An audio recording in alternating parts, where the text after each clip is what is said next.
Hello बच्चों, welcome to my class. Today our topic is coagulation और precipitation of salt or colloidal solution. But before we go to start our class, please comment, share and subscribe my channel. Now we come to our topic, coagulation or precipitation.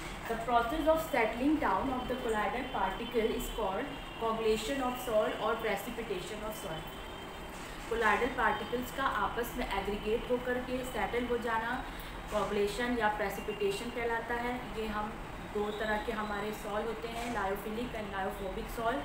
उनको किस किस तरह हम लोग कोagulate करते हैं, अलग अलग मेथड है। पहले हम लोग लेते हैं lyophobic sol. Lyophobic sol mainly stable होते हैं due to presence of electrolyte present on their surface. Their layer होती है जो उनकी, जब हम anyhow we decrease or we destroyed that layer and they just come together, aggregate and precipitate. There are lots of method for this and we discuss. Now first we write down and then we discuss it.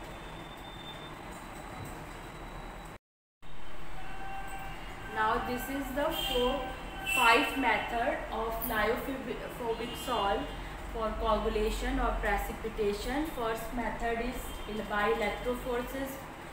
by electrophoresis or applying field.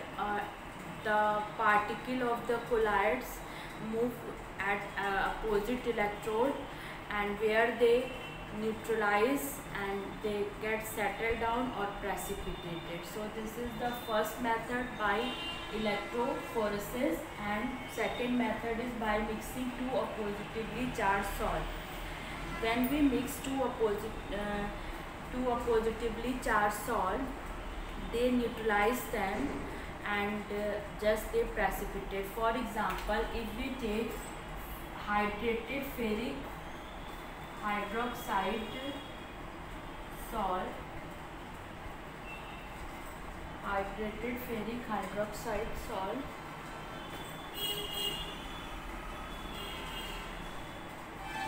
and arsenate sulfide, this is positively charged, and arsenate sulfide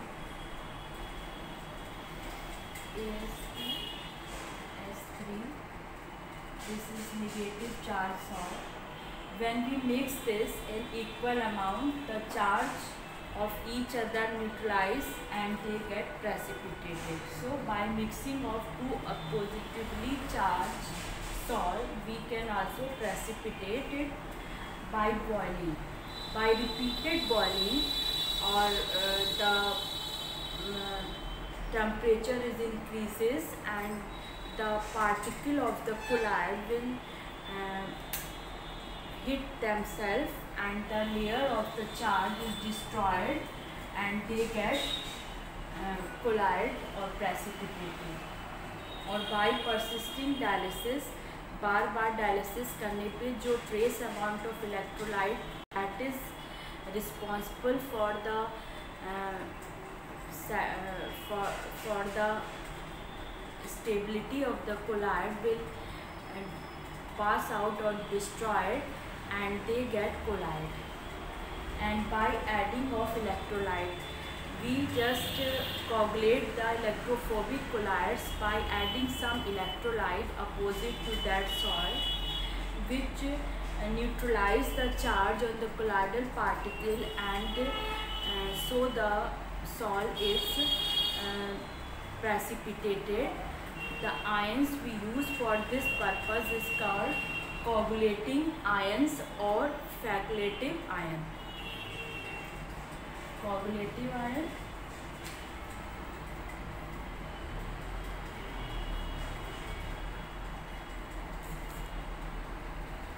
ions or flocculating ion.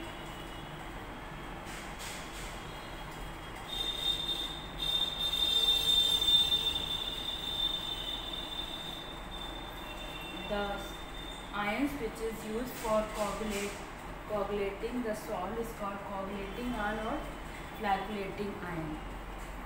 So this is the coagulation of lyophobic salt.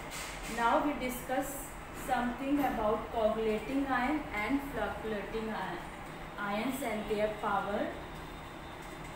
I just rub it.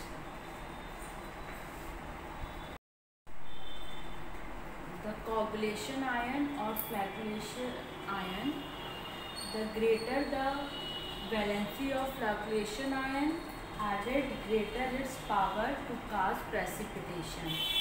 Hardy और स्ट्रू ने ये rule दिया था कि जितना ज़्यादा फ्लैकुलेशन ions की valency होगी उसमें उतना ही ज़्यादा पावर होगी प्रेसिपिटेट करने की। फॉर एग्ज़ाम्पल अगर हम लोग 2-3 आयंस लें, जैसे कि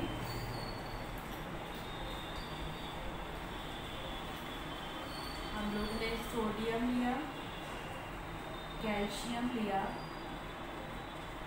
एंड सोडियम, कैल्शियम और एल्युमिनियम ले लिया, तेरे लिए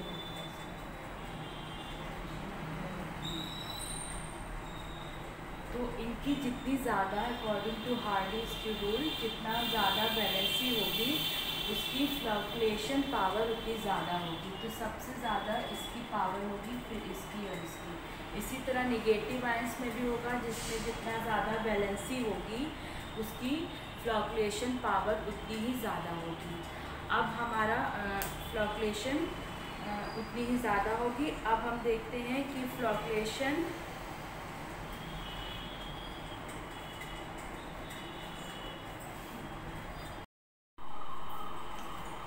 now we discuss the coagulation and flocculation value. The minimum concentration of an electrolyte in millimole per liter required to cause precipitation of salt in 2 hours is called flocculation value or coagulation value. जो minimum concentration है electrolyte की इन millimole, जो 1 litre salt को coagulate करने के लिए 2 hours में जितनी मिनिमम कंसंट्रेशन चाहिए उसको कहते हैं कोगुलेशन वैल्यू या fluctuation value of that ion. और जितनी कम हमारी कोगुलेशन वैल्यू होगी उतना ही अच्छा हमारा कोगुलेटिंग आयंस होगा।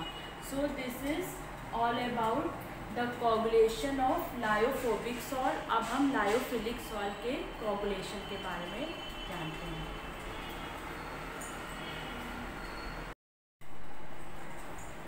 जो लायोफिलिक सॉल्ट होते हैं वो उनकी स्टेबिलिटी 2 चीज़ पे डिपेंड करती है, एक तो उनका सॉल्वेशन और एक इलेक्ट्रोलाइट जो चार्ज उन पर प्रेजेंट होता है उस पर।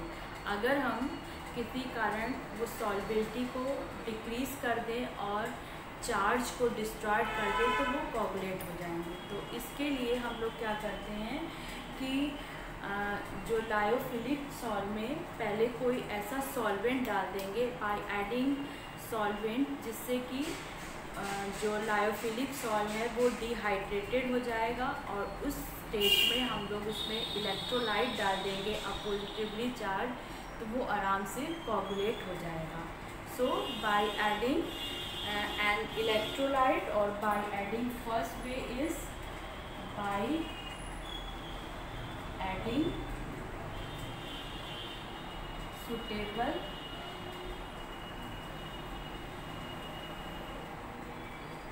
solvent और second step by adding electrolyte.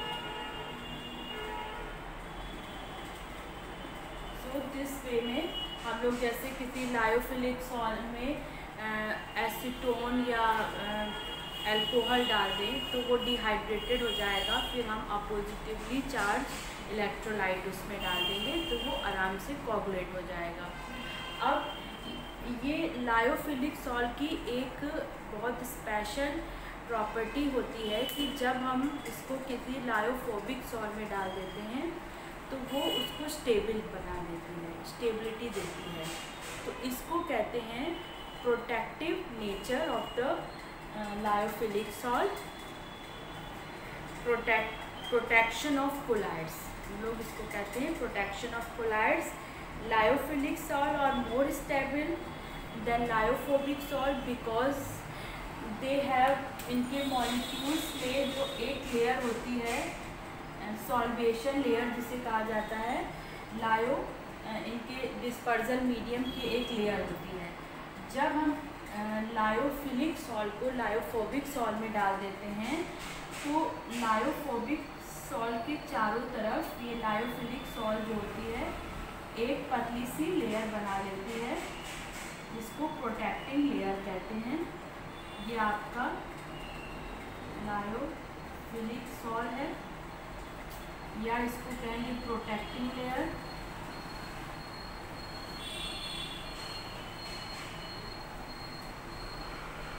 और ये आपका लायोफोबिक पार्टिकल है।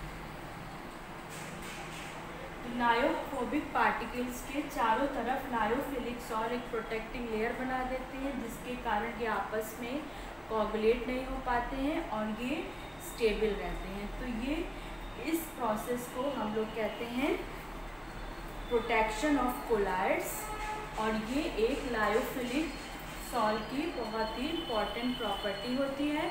अब मैं कुछ प्रोटेक्टिंग सॉल्ट के नाम लिखती हूँ, आप उनको नोट डाउन कर लीजिए।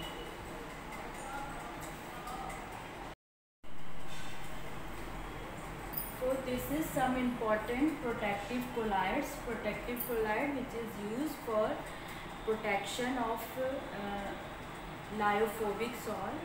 Lyophilic salt is used for protection of lyophobic salt, is called protecting colloids.